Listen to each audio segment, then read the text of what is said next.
तो दोस्तों रेबीज़ क्या होता है? रेबीज़ कैसे फैलता है और उससे बचने का क्या उपाय आपको करना चाहिए? वो सारी बातें आज इस वीडियो में बताने वाला हूँ आपको। सबसे पहले तो रेबीज़ जो होता है, रेबीज़ कई लोग मानते हैं सिर्फ़ कुत्ते के काटने से होता है। तो सिर्फ़ कुत्ते के काटने से जो है रेबीज़ नहीं होता है, कुत्ते के अलावा, डॉग के अलावा कैट, बिल्ली और चमगादड़, बैट के काटने से भी जो है रेबीज़ होता है। तो सबसे पहले जो है अगर आपको मान लो आपको जो है किसी फैमिली में या आपके घर परिवार में किसी को अगर कुत्ते ने काटा या बिल्ली ने काटा या बैट ने काटा तो क्या करना चाहिए? और उसके बाद क्या आपको आगे स्टेप्स लेनी चाहिए उससे बचने के लिए? वो सारी बातें जो है इस तरह से है कि आपको सबसे पहले तो देखना है कि जो घाव है आपका, जो घाव बना है कुत्ते काटने से, बिल्ली काटने से, वो घाव कैसा है? क्या सिर्फ़ और सिर्फ़ उस कुत्ते ने ऊपर स्किन के ऊपर सिर्फ़ लार्वा आया है? तो इस तरह से जो है, जो उसकी कैटेगरीज़ हमने बनाई हैं, उसकी 3 कैटेगरीज़ हम देखते हैं। कौन-कौन से देखते हैं? तो देखिए, सबसे पहले आपको देखना है वो किस कैटेगरी में आता है। किस कैटेगरी मतलब कि आपका सिर्फ़ जो घाव है, क्या उस पर सिर्फ़ टच किया है उसने? या बोल सकते हैं स्किन को सिर्फ़ टच किया है किसी पागल कुत्ते ने?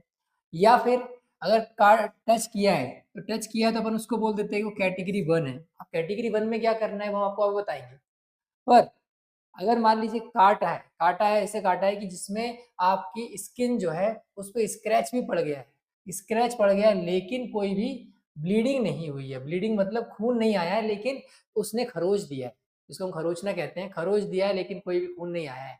तो इसको हम लोग क्या बोलते हैं? इसको हम लोग कहेंगे कैटेगरी 2 है। अब मान लीजिए कि अगर उसने इतना काट लिया कि ब्लीडिंग भी होने लग गई, तो ब्लीडिंग अगर होने लग गई है, तो इस कैटेगरी को हम लोग बोलते हैं कैटेगरी 3। अब इन तीनों कैटेगरीज़ में क्या करना है? सबसे पहले तो अगर कैटेगरी 1 में अगर आपका घर परिवार में मेंबर आते हैं, सिर्फ़ और सिर्फ़ ऊपर सलाइवा है, स्किन के ऊपर कोई घाव नहीं है, तो सिर्फ़ और सिर्फ़ आपको क्या करना है, हैंड वॉश करना है। अच्छे से हाथ जो है आपका जो घाव है, उसको अच्छे से धुलना है। पूरा 30 मिनट तक आपको बिल्कुल अच्छे से बहते हुए पानी में धुलना है और वो भी साथ में कपड़े धुलने के साबुन से रगड़ करके जो है आपको धुलना है 30 मिनट तक। ऐसा ही सेम जो है आपको कैटेगरी 3 में भी करना है, कैटेगरी 2 में भी करना है।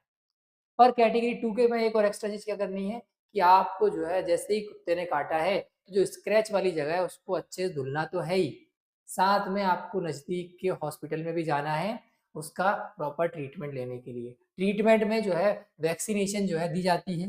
वैक्सीनेशन जो है डॉक्टर्स करते हैं, उसका पूरा शेड्यूल होता है, पूरा 1 महीने का शेड्यूल होता है। 4 जो है दिन ऐसे होते हैं जैसे इंजेक्शन लगता है, वो भी आपको पूरा बताया जाता है हॉस्पिटल में।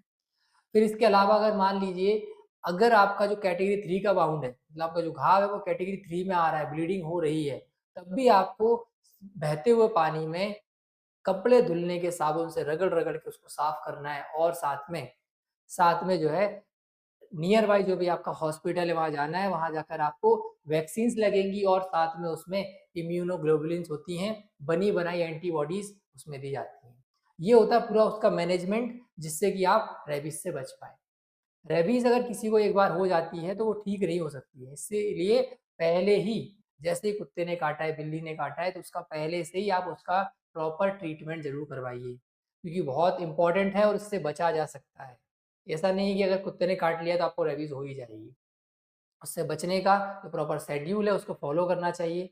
जो शेड्यूल है उसी अकॉर्डिंग आपको हॉस्पिटल जाकर प्रॉपर वैक्सीनेशन करवाना चाहिए। ओके?